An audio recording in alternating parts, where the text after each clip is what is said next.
مسافروں کو اس جزیرے پر اترنے میں زیادہ دیر نہیں لگی۔ درختوں کے درمیان سے ایک عجیب و غریب قسم کا جانور نکلا۔ اس جانور کے پورے جسم پر بال تھے، اس قدر لمبے اور گھنے تھے کہ یہ معلوم ہی نہ ہوتا تھا کہ جانور کا اگلا حصہ کون سا ہے اور پچھلا حصہ کون سا ہے۔ سارے مسافر اس عجیب و غریب جانور کو دیکھ کر حیران و پریشان ہو گئے، کیونکہ ان میں سے کسی نے بھی اس سے پہلے ایسا جانور نہ دیکھا تھا اور نہ اس کے بارے میں سنا تھا۔ اب اس پر اسرار جزیرے پر دیکھ کر سب پریشانی میں مبتلا ہو گئے کہ یہ کیا بلا ہے۔ ایک مسافر نے دوسرے سے پوچھا، یہ کیا چیز ہے؟ جانور نے مسافر کی بات سن لی اور مسافر کے جواب دینے سے پہلے وہ جانور خود بولا، میں ایک جاسوس ہوں۔ جانور کے انسانوں کی طرح گفتگو کرنے سے تمام مسافر مزید پریشان ہو گئے، کیونکہ آج تک انہوں نے کسی جانور کو انسانی زبان میں بولتے نہیں دیکھا تھا۔ چنانچہ سب یہ سمجھنے لگے کہ ہو نہ ہو یہ کوئی جن ہے اور ہمارے سامنے آ گیا ہے۔ تمہاری جاسوسی کا مقصد کیا ہے اور تم کس کے لیے جاسوسی کرتے ہو؟ ایک مسافر نے ہمت کر کے اس سے پوچھ لیا، میں جس کے لیے جاسوسی کرتا ہوں اسے تم سے ملنے کا بے حد شوق ہے، وہ تم سے باتیں کرنا چاہتا ہے، لہٰذا میرے ساتھ چلو۔ یہ سن کر ہم تمام مسافر حیران و پریشان چپ چاپ اس کے پیچھے ہو لیے۔ وہ عجیب و غریب جانور درختوں کے درمیان بنے ہوئے راستوں سے ہوتا ہوا ایک پرانے محل کے سامنے جا کھڑا ہوا۔ محل کو چاروں طرف سے بلند و بالا درختوں نے گھیر رکھا تھا۔ مسافروں نے وہاں پہنچ کر پریشان نظروں سے اس کی طرف دیکھا، پھر جانور کی طرف سوالیہ نظروں سے دیکھنے لگے۔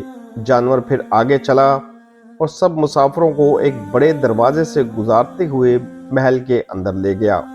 محل کے اندر داخل ہوتے ہی سب نے دیکھا کہ ایک بہت بڑا شخص زنجیروں میں جکڑا ہوا ہے اور رہائی کی کوششیں کر رہا ہے۔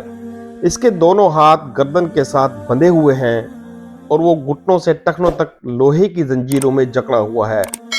ہم نے اس سے پہلے اتنے بڑے قد کے آدمی اور رعبدار شخص کو نہیں دیکھا تھا۔ ایک مسافر نے ہمت کر کے پوچھا، تم کون ہو؟ اس نے جواب دیا، میں کیا ہوں اور کون ہوں یہ تو تم جان ہی لوگے، پہلے یہ بتاؤ کہ تم کون ہو؟ اس نے سوال کرنے والے مسافر سے پوچھا۔ مسافر نے جواب دیا، ہم عرب قبائل لخم اور جذام کے لوگ ہیں۔ اور ساتھ ہی اس مسافر نے اپنے ساتھ بیتی اور یہاں تک پہنچنے کی ساری داستان بیان کر دی۔ اس قید میں جکڑے ہوئے شخص نے کہا، مجھے نخلستان بیسان کے متعلق تو بتاؤ، ان کے متعلق تم کیا جاننا چاہتے ہو؟ مسافر نے پوچھا۔ خبردار، عنقریب ان پر پھل لگنا بند ہو جائیں گے، وہ قیدی غصیلے انداز میں بولا۔ پھر وہ مسافروں سے مخاطب ہو کر کہنے لگا، اچھا تبرستان کے دریاؤں کے متعلق تو بتاؤ۔ مسافروں نے کہا، دریا کے متعلق تم کیا پوچھنا چاہتے ہو؟ وہ بولا، اس میں پانی ہے۔ مسافروں نے کہا، ہاں اس میں پانی ہے۔ اس نے کہا، عنقریب اس کا پانی ختم ہو جائے گا۔ پھر وہ کہنے لگا، مجھے زخر کے چشمے کے متعلق تو کچھ بتاؤ۔ کیا پوچھنا چاہتے ہو؟ مسافروں نے پوچھا۔ اس نے کہا، یہی کہ اس چشمے میں پانی ہے یا نہیں، اگر وہاں پانی ہے تو پھر وہاں کے لوگ چشمے کے پانی سے کھیتی باڑی کرتے ہیں یا نہیں؟ پھر پوچھنے لگا، اچھا مجھے ذرا امیوں کے نبی محمد صلی اللہ علیہ وآلہ وسلم کے متعلق تو کچھ بتاؤ۔ مسافروں نے جواب دیا، انہوں نے مکہ سے اپنی دعوت کا آغاز کیا ہے اور اب وہ مکہ سے نکل کر مدینہ میں موجود ہیں۔ اس نے پوچھا، کیا وہ عرب کے لوگوں کے ساتھ کوئی لڑائی لڑے اور عربوں نے لڑائی میں ان کے ساتھ کیا سلوک کیا؟ قیدی نے پوچھا۔ مسافروں نے جواب دیا، لڑائی میں وہ عربوں پر غالب رہے اور بہت سے عربوں نے ان کی اطاعت قبول کر لی، اب وہ خود کو ان کی تابعداری میں رکھتے ہیں۔ یہ سنتے ہی وہ غصے سے پھنکارا اور زنجیروں کو جھٹکا۔ پھر مسافروں کو مخاطب کر کے بولا، اب میں تم کو اپنے متعلق بتاتا ہوں، میں دجال ہوں اور تمہاری باتوں سے یہ معلوم ہوتا ہے کہ مجھے یہاں سے نکلنے کی اجازت ملے گی، پھر میں اس جزیرے سے نکلوں گا اور 40 دن تک ساری دنیا گھوموں گا۔ دنیا میں کوئی بستی اور کوئی گاؤں ایسا نہیں ہوگا جہاں سے میرا گزر نہ ہو۔ ہاں، مکہ اور مدینہ میرے بس سے باہر ہیں، مجھے وہاں جانے کی اجازت نہیں۔